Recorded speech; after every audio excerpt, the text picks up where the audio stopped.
Hello, I want to welcome everyone back to Driver to Wedge, a media platform created to enhance and grow the culture of golf.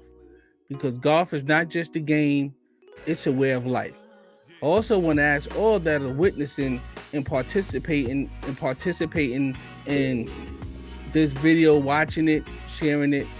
I would like to ask everyone to subscribe to the channel, like the content, as well as share it with someone else who is interested in becoming a part of the culture of golf, or with those who are already enthused with the game and just want to enhance their golfing experience. So thank you, like, share, and subscribe, and welcome back to Driver the Wedge.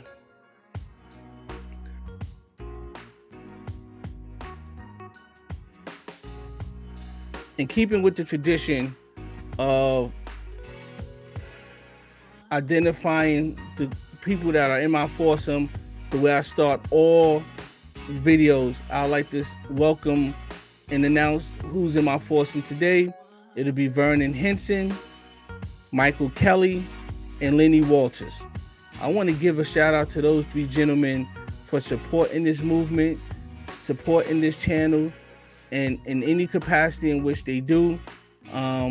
I want to give a shout out and a salute to them and thank them and let them know that they're in my foursome today.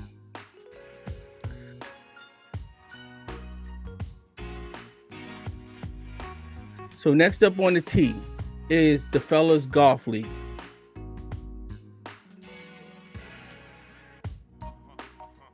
The Fellas Tour, as I affectionately like to call it.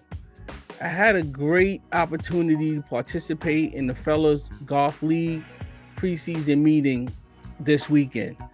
And I'll tell you guys, the fellowshipping that took place there, organized and coordinated by the Fellas Golf League president Lewis Copeland, was absolutely phenomenal, amazing, and a joy to be a part of. They talked about the concept.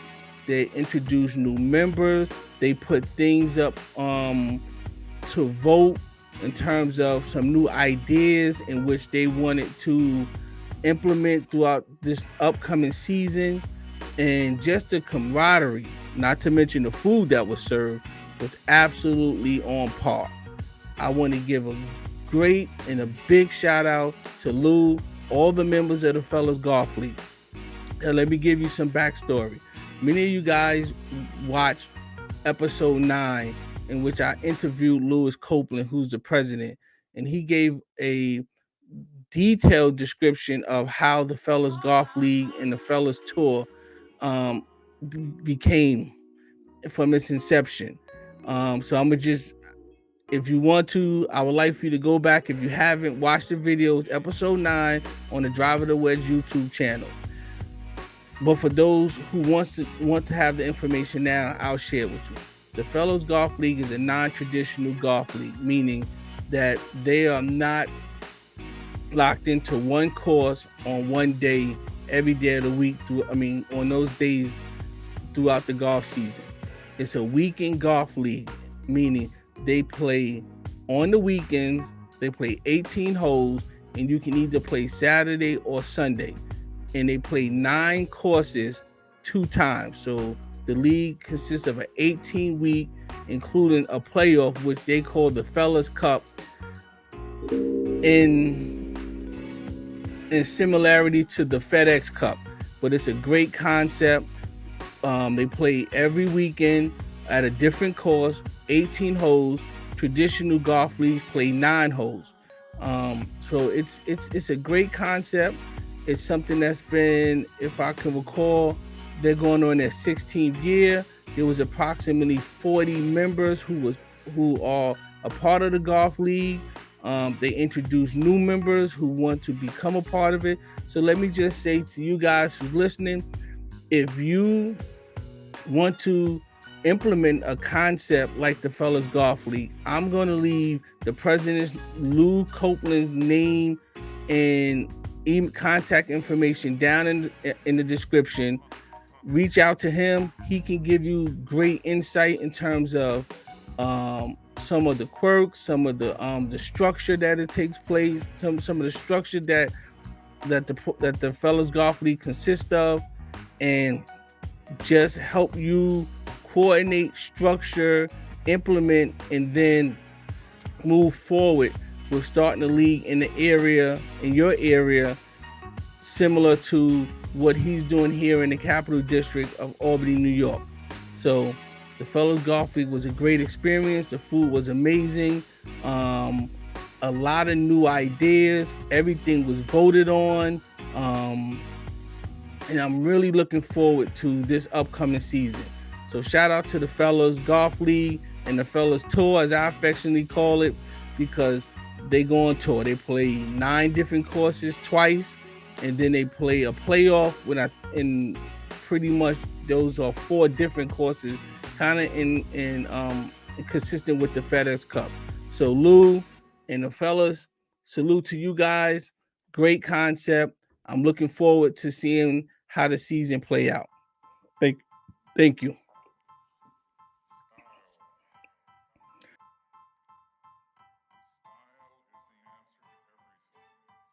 Okay, so here we go, guys. Next up on the tee is our Sunday's best. And for those who don't know, I put out a post on Facebook, the Driver to Wedge Facebook, in conjunction with some of the other platforms that are on social media, and particularly on the Facebook platform, a a concept of Sunday's best.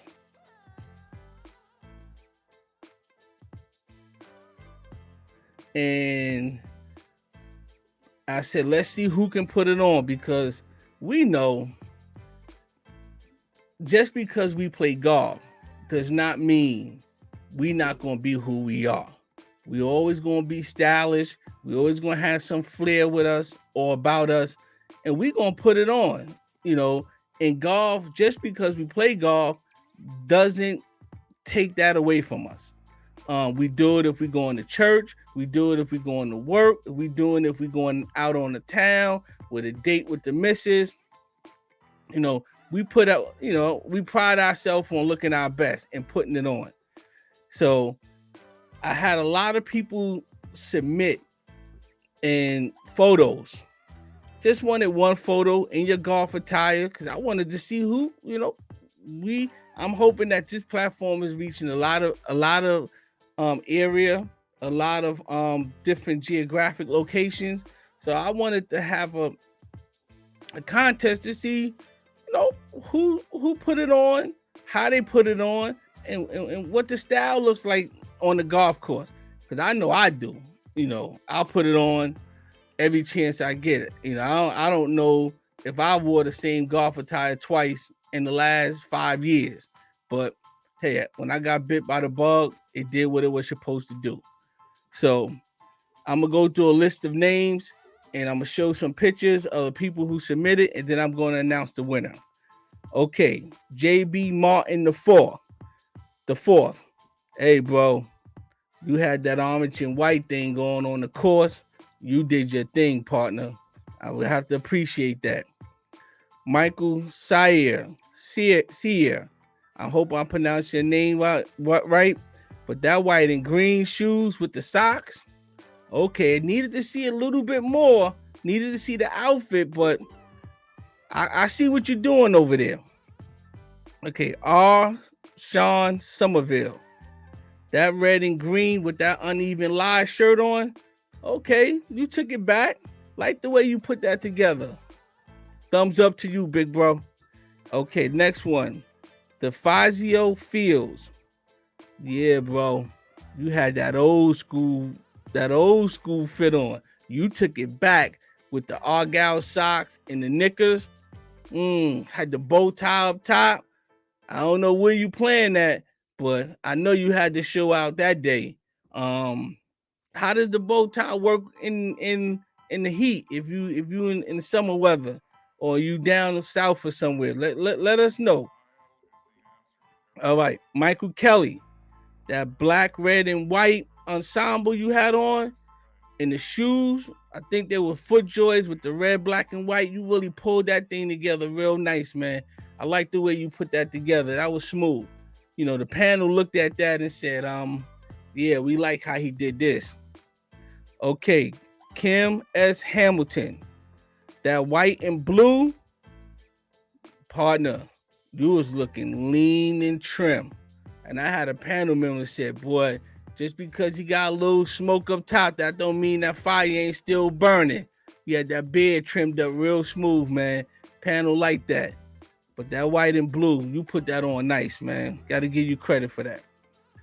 Next is Charles Colbert. That red, black, and white. And then you put those J's on with it. You pulled that fit together with them J's, man. All right. Keep up the good work. William Thomas Sr. That pink shirt with the plaid pants and the spikes that really captured the eye. Yeah, you did your thing. You sent more than you almost had an unfair advantage, Will, because you sent more than one pick. We just needed one. All right, but I see how you put your things together. You're gonna be a force to reckon with, man. Good job. Good job. Travis Nash. Come on, bro. The aqua. You found a way to coordinate that real smooth, bro. You pulled that aqua together real nice, and you had those spikes on. I know they golf shoes. We ain't doing regular sneakers out here. You gotta have some golf shoes on. So I had to do some research. The panel had to research that, but you pulled that together real smooth. All right, Watson L. Jones is next. That orange and white short fit, yo, you need to stop. You coordinated the orange with the orange band on your watch, the orange trim on the brim, and you had the orange trim on the spikes. I don't know why they let you even tee off that day. They should have just started a in vogue photo shoot for you, partner. You coordinated that, and you had the tone on tone printed shirt.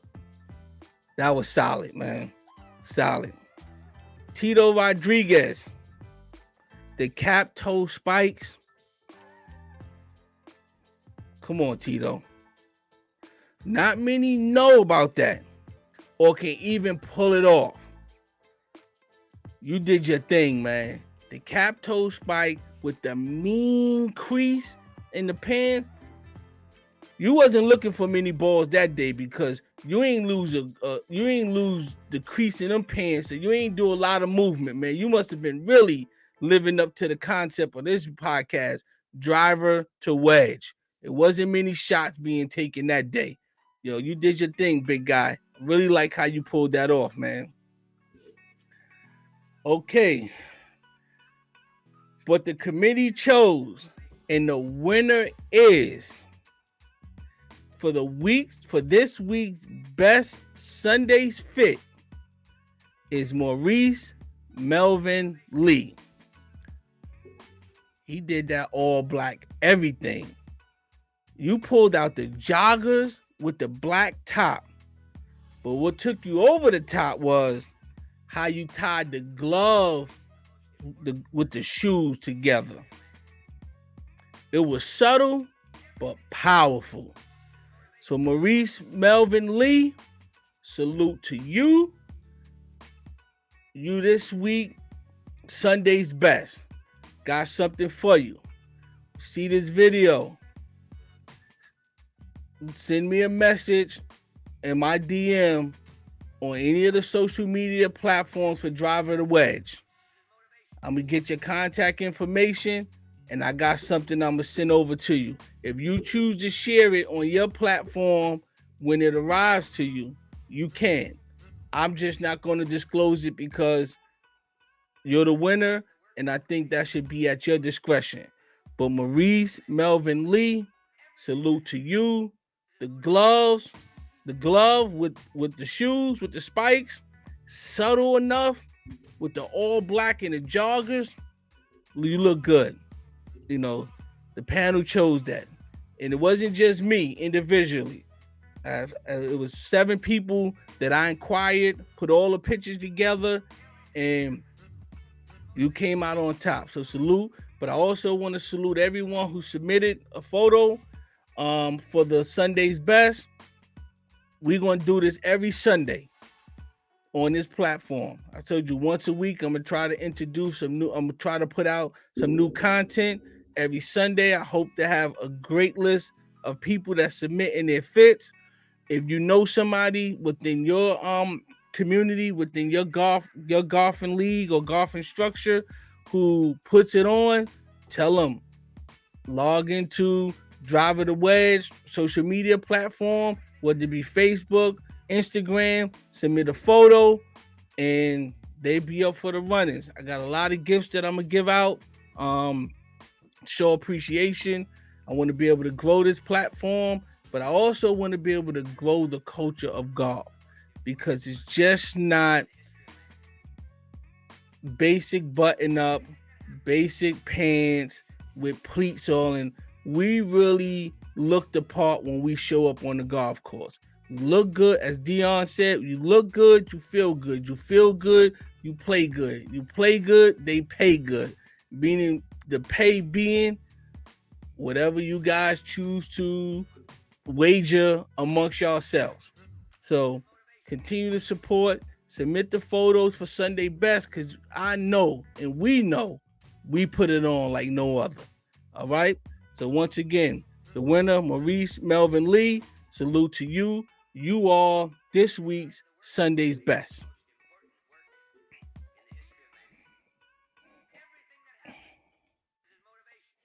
Okay. Our next segment, we're going to go into, and as you know,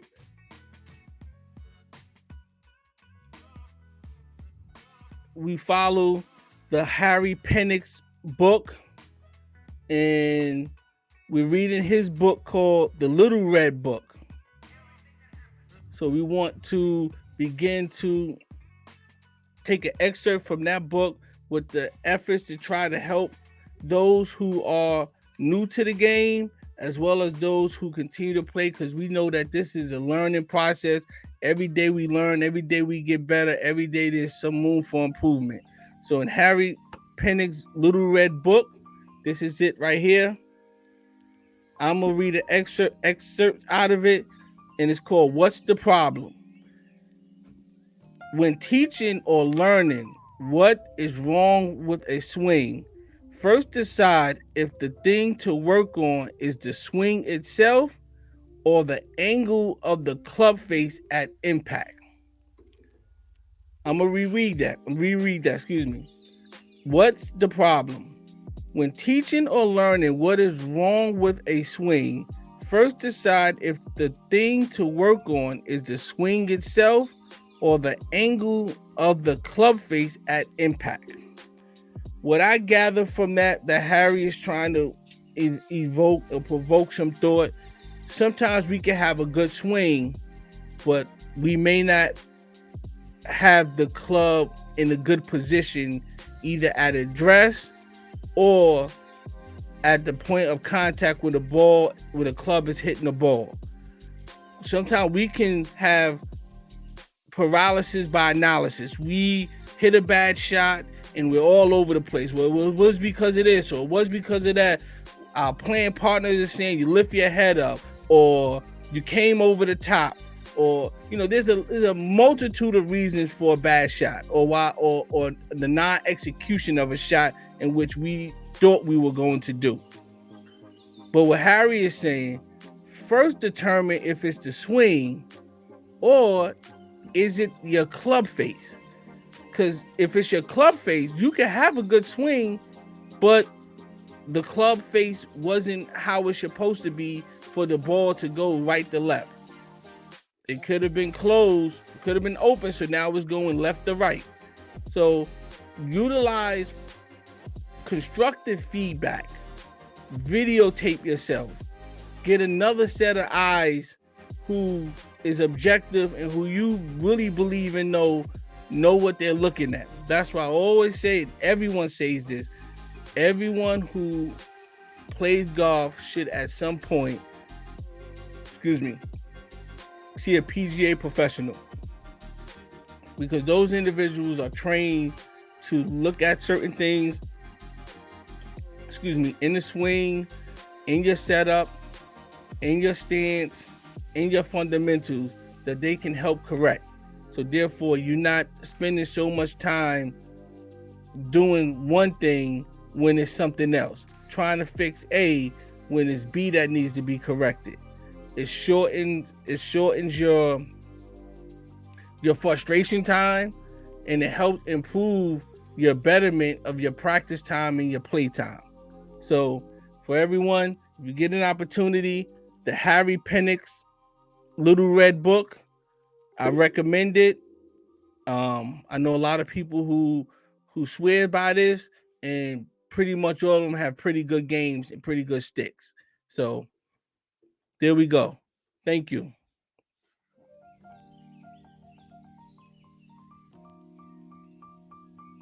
Okay. So the next thing up is the rules of golf. We're going into rule number 4 of the USGA rules of golf. And rule number 4 states the player's equipment. Purpose of the rule. Rule number 4 covers the equipment that players may use during a round, based on the principles that golf is a challenging game in which success should depend on the player's judgment, skills, and ability. The player must use conforming clubs and balls. Is limited to no more than 14 clubs, and is restricted in the use of other equipment that gives artificial help to their play. So that's the player's equipment. You gotta have a conforming ball. You can't have no more than 14 clubs, and you cannot introduce anything, any other equipment that gives artificial help to their play. So play with the right ball, have 14 clubs, and we'll cover what those equipment supposed to be, and what they should consist of. There are some people may believe, well, I have this wedge and I put sandpaper on it, or sand. You cannot do that. But it's still one of the 14 clubs. The rules of golf illustrate how your club makeup should be, and what your club should consist of, what the ball should consist of. You cannot doctor the ball. You can't put no foreign substance on the ball. Only thing you can do is clean the ball, and it has to remain in a play conforming way in order to continue to play without penalty or disqualification, depending on what's the circumstances in which you're playing the game in. So, yep. So that's the rules of the game. Rule number 4. Okay, so this concludes us. I want to thank everyone for sharing this experience to grow our golf culture. I humbly ask that if you like and benefit from Driver the Wedge content, that you subscribe, like, and share. I sign off by saying, if you want to get better at golf, let's get better in life. Salute to everyone. I look forward to having you continue to participate, share, and promote Driver the Wedge as a way to enhance and grow the game of golf. Thank you very much.